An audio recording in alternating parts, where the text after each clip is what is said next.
हरिओम। आज 6 अप्रैल है। आज रामनवमी है। पवित्र रामनवमी।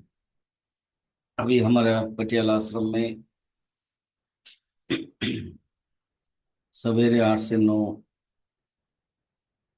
हवन है। फिर उसके बाद 9:30 से 11 अभिषेक है। 11 से 12 भजन कीर्तन है। 12 बजे फिर हम कुछ बोलेंगे 5-10 मिनट। फिर 12 बजे आरती।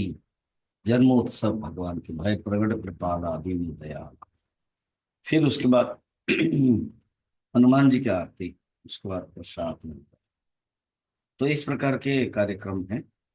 चलिए, भगवान ध्यान बता रहे हैं। श्लोक 22-23, 20, 21, 22, 23, 4 श्लोक में 7 पॉइंट बताया था। हम लोगों ने 6 पॉइंट देख लिया था। ये 7वां पॉइंट है, वो है योग की परिभाषा।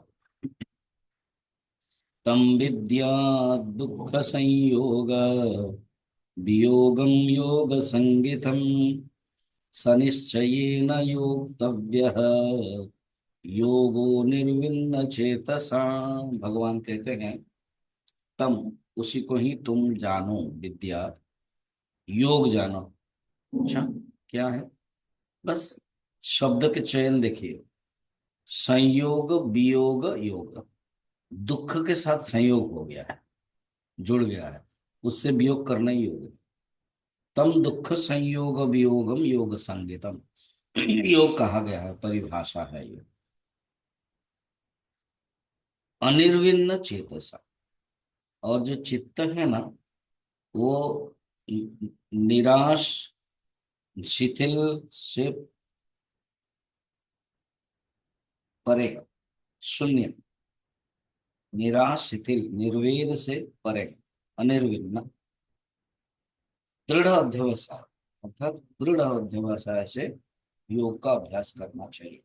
सनिश्चयेन योक्तव्य योग अनिर्विण्ण चेतसा।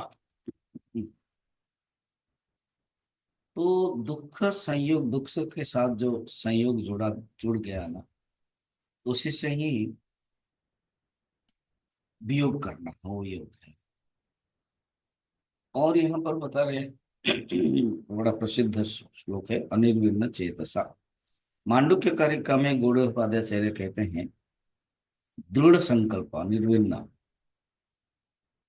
कहानी है, पुराणों की कहानी लेते हो कि एक अ, पक्षी था। टिट्टी, समुद्र टिट्टी पक्षी। तो जो समुद्र टिट्टी पक्षी था, वो कुशाग्र के द्वारा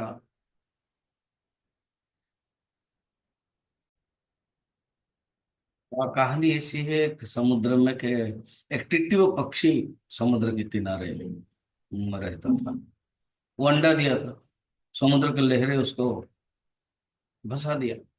उतने गुस्से में आई तो समुद्र के जो पानी है अपनी छोटी सी चोंच से निकाल दिया। बाकी सब जाति भाई पक्षी लोग भी क्या कर रहे हो तुम?